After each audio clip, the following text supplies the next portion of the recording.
سلامونه ستړي مشئ، وخت مو په خیر. تاسې ته له جیرو نیوز 24 څخه د نن ورځې د مهمو خبرونو ټولګې ته ښه راغلاست ویو.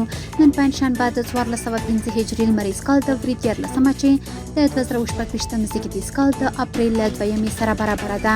تاسې ته له جیرو نیوز 24 څخه د هیواد مهم خبرونه وړاندې کوم. خو په سر کې د مهمو خبرونو سرټکي. چین ته د اسلامي امارت مرکچی پلاوی سفر. د اسلامي امارت مرکچی پلاوی له پاکستاني لوري سره د خبرو په موخه چین ته رسیدلی. د افغان او ترکی چارواکو لیدنه. له پیښو سره د مبارزې چمتووالي ملي ادارې مشر د ترکیې له سفیر سره لیدنه کې د همکاریو د پراختیا غوښتنه کړې. او د افغاني سرې میاشتې عمومي مشر د برېټانیا له استازي سره د بې ځایه شویو او زیانمنو پر ستونزو آنلاین خبرې کړي. اوس هم بشپړ خبرونه. د اسلامي امارت مرکچی پلاوی له پاکستاني لوري سره د خبرو په موخه چین ته رسیدلی.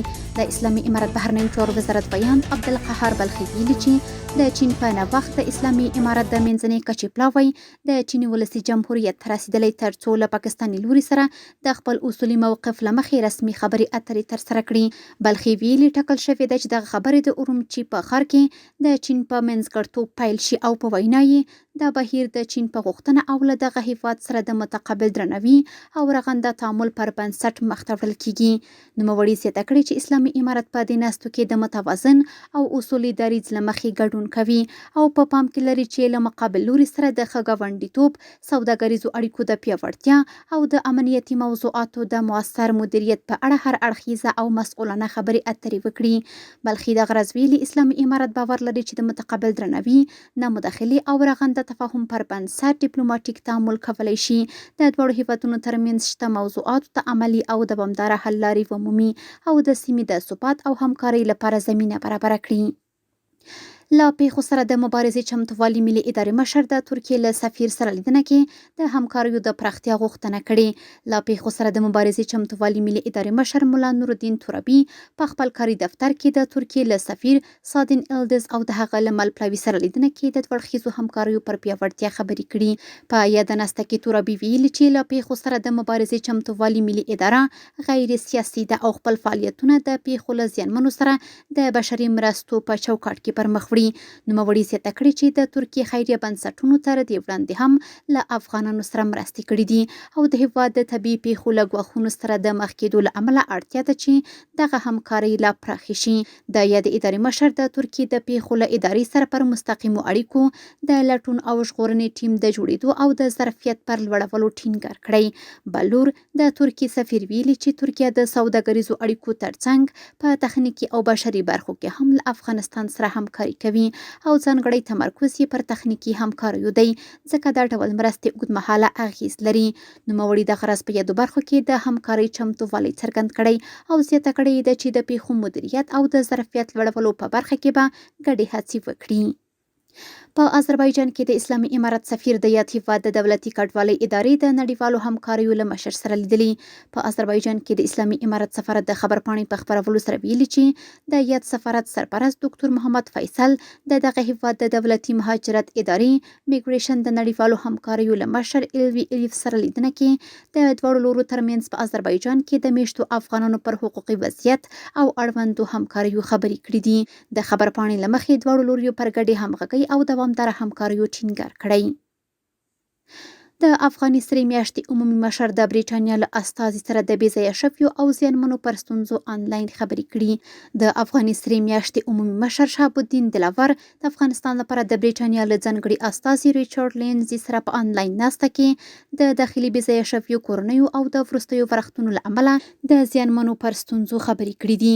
په یاده ناسته کې دلاور د افغاني سرې میاشتې له لوري بې ځایه شویو کورنیو ته د نغدي مرستو، خوراکي او غیر خوراکي توکو د ویش په اړه معلومات وړاندې کړي او د وروستیو ورښتونو له امله د زیانمنو کورنیو وضعیت او اړتیاوې هم روښانه کړي. نوموړي زیاته کړې چې افغاني سره میاشت په دوامداره توګه له اړمنو کډوالو او بې سرپرسته کورنیو سره بشري مرستې کوي او هڅه کوي چې مرستې پر وخت او په منظم ډول مستحقو هیوادوالو ته ورسیږي. بلور لینډزي له افغاني سرې میاشتې سره د همکارۍ د دوام ترڅنګ د بشري مرستو د پراختیا او د اړمنو د لاسنیوي په برخه کې د برېټانیا د دوامداره ملاتړ ډاډ ورکړی.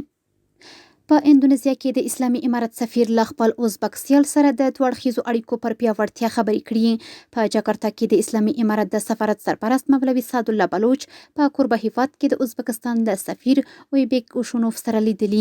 یاد سفارت په خبرپاڼه کې ویلي چې په دې کتنه کې دواړو لورو د دوه اړخیزو اړیکو پر پیاوړتیا، اقتصادي او سوداګریزو همکاریو او د سیمه‌ییز اتصال او ترانزیت پر ودې خبرې کړې دي. دغه راز دواړو لورو د پاکستان پوځي رژیم له لوري پر افغان خاوره د بریدونو په اړه هم خبرې کړي او د افغانستان د ملي حاکمیت او ځمکنۍ بشپړتیا پر درناوي یې ټینګار کړی. خبرپاڼې زیاته کړې چې دواړو لورو د افغانستان او ازبکستان ترمنځ د دوستانه اړیکو او همکاریو د لا پراختیا او پیاوړتیا هیله څرګنده کړې. په دوحه کې د اسلامي امارت سفیر محمد سهیل شاهین د قطر لپاره د چین له سفیر کاو شاولین سره لیدلي. په دې کتنه کې دواړو لورو پر دوه اړخیزو اړیکو، اوسني سیاسي وضعیت، اقتصادي همکارۍ، پانګونې او اړوندو نورو مسایلو خبرې کړې دي. او وروستی خبر همدا چې په کب میاشت کې د اوسپنې پټلۍ له لارې 79,261 مټریک ټنه انتقالات شوي دي. ټولګټو وزارت ویلي چې د کب میاشتې له پیل تر پایه د حیرتان بندر له لارې 490,831 ټنه، د اقینې بندر له لارې 70,808 ټنه، د تورغونډۍ بندر له لارې 14,444 ټنه او د خواف هرات له لارې 8,148 ټنه انتقالات شوي چې ټول 79,261 ټنه نفتي، غیر نفتي او نور مواد هیواد ته وارد او صادر شوي دي. د یاد وزارت په وینا د انتقالاتو له ډلې 3,633 ټنه صادرات شوي چې لویه برخه یې وچه میوه، معدني ډبرې او د انار جوس دي. کورني خبرونه هم دومره و. د بهرنیو او سپورتي خبرونو لپاره زموږ پاڼې وڅارئ. په خپل رسنیو باندې فیسبوک، انسټاګرام، ایکس یا پخوانی ټویټر، یوټیوب او ټیک ټاک زموږ خبرونې خوښې او موږ تعقیب کړئ. ادرس یې 0 نیوز 24 تر سبانۍ خبرونې. د الله پامان.